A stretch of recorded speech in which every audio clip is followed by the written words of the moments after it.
मिलने गए तो दरवाजा खोले, दाता दयाल खुद दरवाजा खोले खोले तो वो कमरे में जैसा इनके सपने में आया, एक कोट कमीज लटका हुआ था किला पर, वही दिख गया। तो विश्वास हो गया, अरे वही है जो भी मुझे सपने में दर्शन दिए, यही महान पुरुष है बोलकर गए, बैठ गए।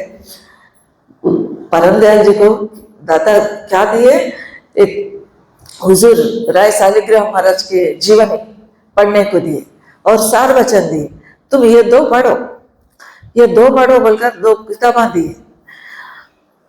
फिर और एकदम महाराज उसमें क्या है, सबका खंडन था। स्वामी जी महाराज क्या लिखे, शेष नहीं पहुंचा, गणेश नहीं पहुंचा, ये कोई भी राम रहीम करीम न केशो, कुछ नहीं कुछ नहीं कुछ नहीं तासो, वो कोई भी नहीं पहुंचे बोलकर उस सार वचन में था।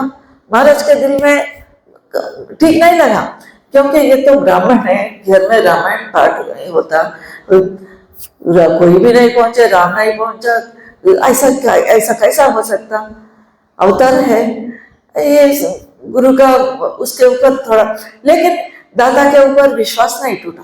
ये गुरु है, राम का स्वरूप है बोलकर जो भी उन्होंने दिए उनको पालन करने के लिए निश्चय किया।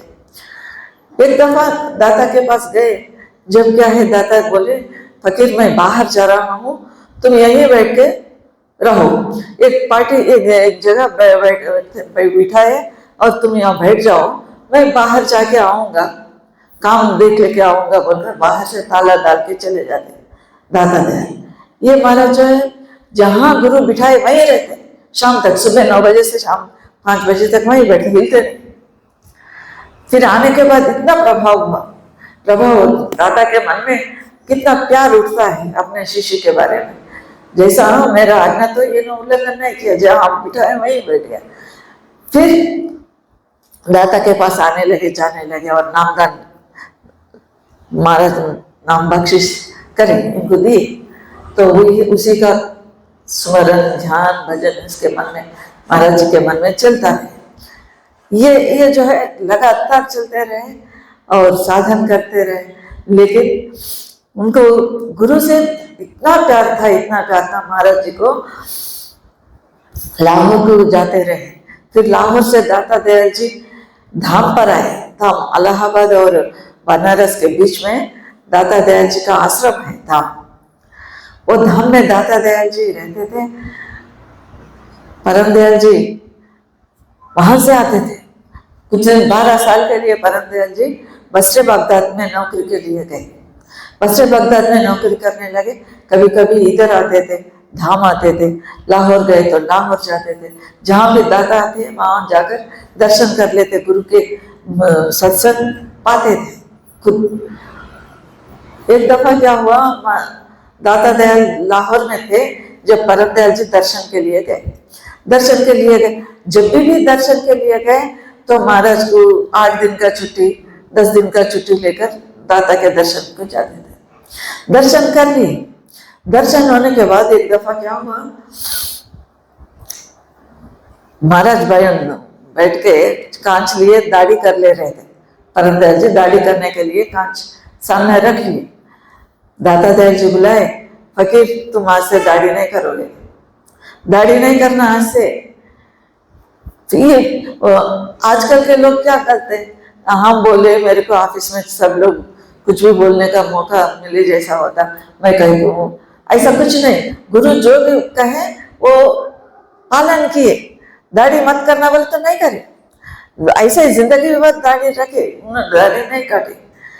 महाराज क्या बोलते, गुरु की वचन में मानने से मुझे क्या, मेरा जान बचाई, मेरे दाता मेरे जान बचाई। क्योंकि मुस्लिम लोगों का एक क्यों है, मुस्लिम लोगों का उन लोगों को शक आया कि हिंदू लोगों को हटाना, हिंदू लोगों को मारना, कत्ल करना बोलकर सब लोगों को बुला के एक एक को बुला रहे, नाम पूछ रहे, भिजा रहे।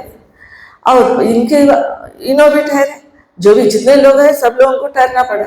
महाराज जी परम दयाल जी लाइन में खड़े थे, इनकी समय आए तो इनको दाढ़ी देखे, दाढ़ी देख के वो मुसलमान लोग क्या बोले, अज़ा सुनाओ। अज़ा सुबह में अज़ा करते हैं मुस्लिम लोग, नमाज करते समय अज़ा देते। अज़ा दे बोले तो अल्लाह हो अकबर इन जबान से बोल दिए। तो दाढ़ी देख के उन लोग इनको मुसलमान बोलकर यकीन करके इनको छोड़ दिए, जान से छोड़ दिए, नहीं तो हो जाता था इनका मर्डर हो जाता था। महाराज बोलते दाता का हुक्म मेरे अमल करने से मेरा जान बच गई। और गुरु जो भी कहे उन्होंने पालन करते थे। एक दफा छुट्टी लिए धाम में गए, वहां पर गए। वहां जाने के बाद घर जाना, वापस घर जाना नौकरी के लिए, फिर वापस कर होना महाराज जी को कुछ भी पसंद नहीं रहता था। दाता को छोड़ के जाने के लिए मन नहीं होता था, अपने गुरु के सानिध्य छोड़ के जाने के लिए मन नहीं होता था, रोना आता था। उस दिन क्या करें, एक दफा जो है बुलाए, महाराज बुलाए, इन्होंने तैयारी नहीं कर ले रहे। जाते समय सब अपना बैग तैयार करना जाने का, हुजूर मैं जा रहा हूँ बोलकर आज्ञा लेना, कुछ भी नहीं। दादा दयाल बुलाते, क्या फकीर कब जाना है तुम्हारे को? हुजूर कल जाना है। अच्छा ठीक है, कल जाने के लिए उन्होंने तैयार हो गए, जाने के लिए वो तैयार हो गए। जा रहा हूँ महाराज बोलकर आज्ञा लिए, फिर गए। थोड़ी देर के बाद फिर वापस आए। क्या हुआ फकीर, कहाँ तू नहीं गया? हुजूर आपके दर्शन के लिए मन तरस रहा था, इसलिए मैं थोड़ा दूर चंडगढ़ महला बोलकर एक प्लेस है वहाँ पे, तो लाहौर के तरफ, मैं वहां तक चंडगढ़ महला तक गया। फिर वहां से आपके दर्शन की लालसा हुई, मैं वापस आ गया। अच्छा दर्शन हो गया ना, फिर जाओ। फिर गए, फिर थोड़ा दूर जाने के बाद फिर गुरु याद आ गए, फिर मन में गुरु याद आए। नौकरी के बाद छोड़ दिए, गुरु के याद आ गए, रोना आ रहे, गुरु के सामने से जाना बोलकर फिर तड़प मन में हुआ, तरस रहे थे। फिर क्या करें, फिर वापस आए। फिर वापस आके क्यों रे फकीर तू नहीं गया था ना? फिर दादा पूछे तो बोलते हैं हुजूर मैं अनारकली तक गया, फिर आपके याद आ गई, फिर मैं आ गया। फिर बोलते हैं अच्छा ठीक है, दर्शन हो गया, ना जाओ। फिर जब क्या करे, दादा अपने मैनेजर को बुला के देखो इस बावले फकीर को ले जाओ, गाड़ी में बिठाओ, टिकट कटाओ, टिकट ले लो, तुम ही टिकट लो, गाड़ी में बिठा के गाड़ी निकल जाने के बाद तुम आ जाना वापस बोलकर मैनेजर को बोल के भिजा देते। परमदेव जी उनके साथ गए, गाड़ी में चढ़े। गाड़ी में चढ़ने के बाद गाड़ी निकल गए और ये मैनेजर जो है वापस आ गया, वो तो गाड़ी में चले गए बोलकर। परमदयाल जी क्या करें, अगले स्टेशन में उतर कर फिर वापस आ गए। फिर वापस आके दर्शन करने के लिए, हुजूर दर्शन के लिए। अब महाराज को इतना होता ना, प्यार होता ना शिष्य के बारे में, अरे इतना दीवाना क्यों मैं। हुजूर और एक बोलते थे क्या, गुरु में है अपना, जब भी या धाम को आए या लाहौर गए चीज ले जाते थे। धाम को आए जब तो एक चंदन का सिंहासन बनाए महाराज के लिए, बसरे बगदाद से आए, चंदन का सिंहासन और चांद का मुकुट महाराज के लिए बनाए, और रेशमी कपड़े ये सब बना के अपने तन का, किसी से मांगे नहीं, अपने पैसों से लाके महाराज को चढ़ाए। क्या रे फकीर क्या दिया? तो रेशमी कपड़े लाए, हुजूर आपके खिदमत में मुकुट लाया, ये चंदन का सिंहासन लाया।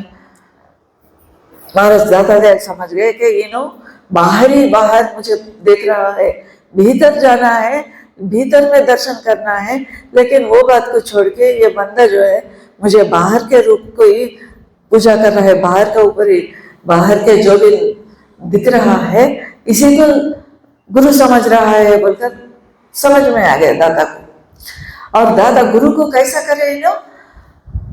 एक दफा वहां पर धाम बन रहा था, दादा का धाम बन रहा था, वो तो अब नहीं, अब गुजर गया। अब ये नया जो है ये दाता दयाल जमीन खरीद कर बना ऐसा धाम है। पुराने धाम में गए, सब लोग आते रहते, धाम बन रहा था। धाम को दर्शन करने के लिए परमदयाल जी महाराज गए तक जाने के बाद क्या बोले, दादा तेरा धाम उजड़ जाएगा, आपका धाम उजड़ जाएगा बोले। अरे कोई भी अच्छा शुभ संकल्प करना, उजड़ जाता, खराब हो जाता, गिर जाता बोलकर क्यों बोल रहे हैं इन्हों? समझ में नहीं आया किसी को, दूसरे लोगों को।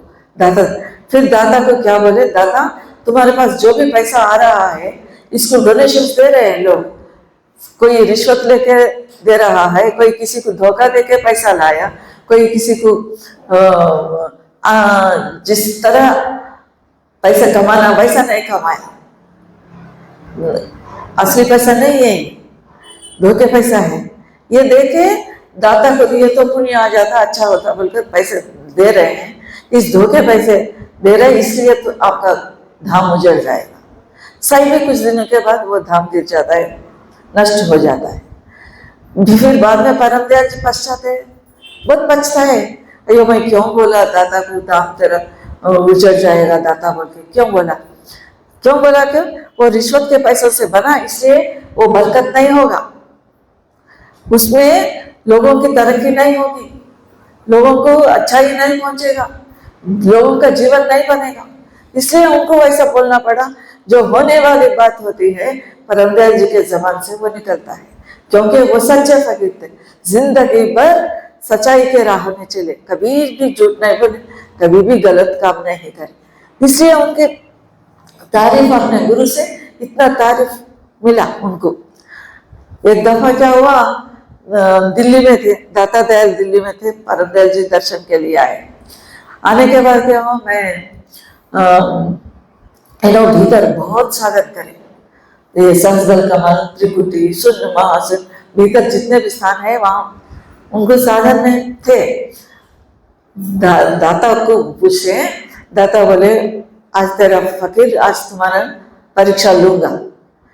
अब हिंदू क्या सोचने लगे, तो त्रिकुटी में क्या देखा, शून्य में क्या अनुभव किया, महाशून्य में क्या अनुभव किया, शायद ऐसा पूछते शायद बोलकर इन्हों मन में सोच रहे। फिर उस समय सुबह 10-12 बज रहे थे, दाता दयाल जी चौके में गए, किचन में गए, जाकर बोले आज मैं खाना पकाऊंगा, मैं आज सब्जी मैं बनाऊंगा बोलकर बड़ा भगोला रखती है, उसमें तेल वोल डाले, घी डाले। फिर बाद में परम दयाल जी को बुलाए, बुला के फकीर हल्दी लाओ, फकीर मिर्चा लाओ, खबीर धने लाओ, धनिया लाओ, ऐसा 1 मिनट में 10 चीजें बताई। हल्दी लाओ, नमक लाओ, मिर्ची लाओ, ये सब पूछ रहे। हल्दी का डब्बा निकालने के समय नमक का पूछे, नमक का देते समय मिर्ची का पूछे, इससे उन लोग घबरा गए, महाराज घबरा गए, एक भी नहीं दे पाए, पूरा हो गया। और अच्छा मैं बाद में देखूंगा बोलकर दाता बाहर चले गए। फिर शाम में दाता दयाल जी बैठे 4-5 बजे, परम दयाल जी पूछे कि हुजूर मुझे परीक्षा लेते बोले, आप परीक्षा नहीं ली, कुछ भी नहीं पूछे मुझसे। तो दाता दयाल बोलते हैं फकीर मैं तुम्हारे इंतजाम लिया, तुम्हारे परीक्षा लिया, तुम फेल हो गए, फेल हो गया। हुजूर आप पूछे ही नहीं, मैं बोला ही नहीं, मैं कैसा फेल हूँ? सुबह में क्या हुआ, सुबह में तुम्हारे परीक्षा लिया, तुम कुछ भी नहीं कर पाए, एक चीज भी नहीं कर पाए, ना नमक दिया ना मिर्ची दी, कुछ भी नहीं। हुजूर अब 1 मिनट में आप 10 काम बोले तो मैं तो घबरा गया, मैं घबरा गया, कंफ्यूज में गिर गया, इसलिए मैं कर नहीं पाया। तो महाराज बोलते हैं, दाता दयाल जी बोलते हैं, ना घबराना ही फकीरी है। एक हर एक एक्सपीरियंस अपने अनुभव से एक एक पढ़ाई पढ़े महाराज, दाता दयाल शिक्षा दी ऐसे, ना घबराना ही फकीरी है।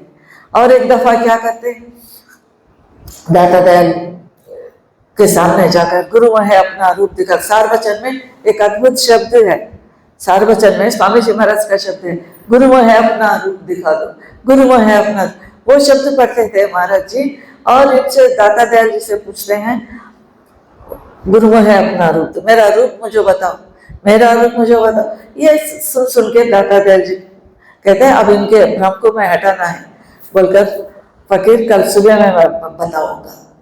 कल सुबह में क्या करें, एक नारियल 5 पैसे लेकर परम दयाल जी को बुलाए और उनके हाथ में दिए, हाथ में देकर मैं आज्ञा देता हूँ आज से तुम नामदान दिया करो और सत्संग कराया करो, और ये मत समझो कि गुरु तुमको सच्चे गुरु सत्संगियों के रूप में मिलेगा। ये भी सत्संगियों के रूप में मिलेगा गुरु तुम्हारे को। गुरु मोहे अपना रूप दिखा दो बोलने के लिए ये सब उनको आचार्य पदवी दी है, गुरु पदवी दी है। अब गुरु पदवी देने के बाद महाराज को जो है सत्संगिया बोलते थे कि परम दयाल जी के सामने आके महाराज मुझे ये आप आए, मेरा फलाना कष्ट निवारण हुआ, मुझे आप दर्शन दिए, ऐसा हुआ वैसा। महाराज बोलते हैं मैं तो हुशियारपुर में बैठा हूँ, मैं गया नहीं, मैं कुछ उनके सहायता नहीं किया, लेकिन कौन गया उनके अंतर में कौन गया? तुम्हारा विश्वास ही गया, तुम्हारा श्रद्धा ही गया, मैं तो नहीं गया। और महाराज जी का नारा क्या है? कर्म भोग या मोक्ष। तुमको जो भी मिल रहा है कर्म के हिसाब से मिल रहा है, तुम्हारा जो भी पिछले जन्मों का या इस जन्मों का कर्म है उसी का फल आज तुम लोग भोग रहे हैं। आगे भी ऐसे जो भी मिल रहा है या मौत से कर्म भोग से मिल रहा है, अपना ही किया हुआ है कर्म भोग। और मौज माने भगवान की इच्छा, मालिक की इच्छा से जो कुछ हमको मिल रहा है, मौज या कर्म भोग, दोनों में कोई भी काम कर रहा है।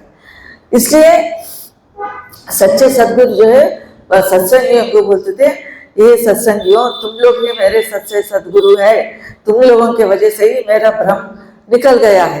क्यों? 1942 में वहां पे युद्ध हुआ, ईरान 42 से पहले ईरान इराक का युद्ध हुआ। जब जो है महाराज जी बसरे बगदाद में थे, जब युद्ध हुआ तो युद्ध होने के बाद वहां के सब ज्यादा लोग आके बोल रहे थे, परम दयाल जी को बोल रहे थे, आप उनकी आरती करने लगे, परम दयाल जी की आरती करने लगे। क्या हुआ भाई? बोले कि आप लोग हमारे जान बचाए, आप आए। महाराज बोलते मैं तो नहीं गया, ये कैसा हुआ? ऐसा भ्रम ऐसा खुल रहा है। एक एक्सपीरियंस सत्संगिया बोलने लगे, वहां बोलने लगे। अब कई एक्सपीरियंसेस है महाराज के। 1942 में एक अपना मकान रेलवे मंडी हुशियारपुर में मकान बनाए महाराज। बनाए जब एक दफा थोड़ा अंधेरा आ रहा था, थोड़ा अंधेरा आ रहा था, पूरा अंधेरा नहीं आया, शाम डूबने लगा। जब महाराज 2 माइल जाके पैदल जाना पड़ रहा था, तो रास्ते में उनके दोस्त थे पुरुषोत्तम दास बोल के। पुरुषोत्तम दास के मकान को जा रहे हैं महाराज, जा रहे तो रास्ते में पानी गिरा था, रास्ते में कीचड़ था, महाराज गिर गए, पैर फिसल गए, कीचड़ में गिर गए, खराब हो गए, कपड़े खराब हो गए, आंख को वो कीचड़ लग गया। तो वैसे ही पुरुषोत्तम दास उनके मकान में गए। मकान में जाने के बाद क्या हुआ, उनकी लड़की आई सामने, पुरुषोत्तम दास की बच्ची आई, बेटी आई, बेटी आके महाराज की सादर बिठाई, हुजूर आप नहा लिए बोलकर ले जाके गर्म पानी रखी, कपड़ा बदलने के लिए दी और चाय वाय पिलाई। उसके बाद महाराज को आराम करिए महाराज जी बोलकर पलंग इंतजाम करिए। महाराज लेटे, उनकी वो देखे, वो लड़की के शक्ल देखे तो उन्हें उदास थी, बहुत उदास थी। तो महाराज पूछते बेटे तू क्यों उदास हो, तू क्यों उदास हो? महाराज पूछते, वो कुछ नहीं बोले,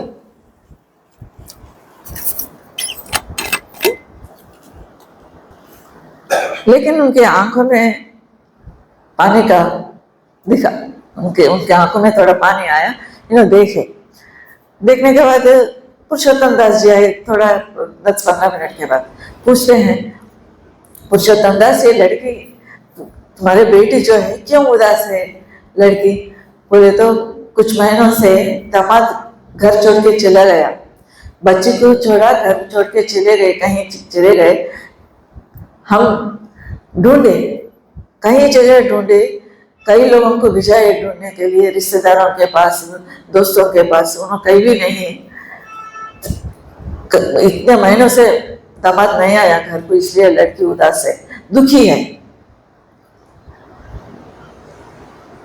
तो महाराज बोले अच्छा तुम्हारे दामाद का फोटो दो मुझे, दामाद का फोटो दो। बोले तो दामाद का फोटो देते हैं पुरुषोत्तम दास। महाराज जी ध्यान में चले गए, थोड़ी देर के बाद ध्यान करे, अपना संकल्प से अभ्यास करने लगे। फिर बाद में 1 आधा घंटा के बाद आंख खुल गया, तब बुलाते पुरुषोत्तम दास जी को, बुला के बोलते पुरुषोत्तम दास तुम कहीं भी ढूंढने का जरूरत नहीं, तुम्हारा दामाद फलाने जगह है कलकत्ता में, फलाना दूसरी मंजिल का मकान है, वो मकान को पीला रंग का कलर है, वो बंगला को पीला रंग है, पीला रंग वाले मकान में उन्होंने है तुम्हारे दामाद, अब ठीक है तुम ढूंढने की जरूरत नहीं, वो खुद ब खुद आएगा 2 महीने के बाद, फिक्र मत करो, लड़की को भी कहो बोलकर बोलती। सही भी 2 महीने के बाद दामाद अपने आप घर आते हैं और महाराज के वचन ऐसा सच हो जाते हैं। क्यों इतना सच हो रहा है? ये सच सत्य के अवतार थे, ऐसा फकीर ना हुआ ना होगा दुनिया में, इतने सच्चे फकीर, गुरु को सर्वस्व देने का फकीर कोई भी नहीं हुआ, और कोई भी गुरु अपने शिष्य को इतना तारीफ नहीं किया जितना दाता दयाल परम दयाल जी की तारीफ की है, उतना कोई भी नहीं की। वही सब फकीर चंद जी महाराज का लाइफ हिस्ट्री बहुत है। अभी समय हो रहा है, अपन और एक बार बाकी का चर्चा कर लेंगे। तब तक राधा स्वामी, सबको राधा स्वामी।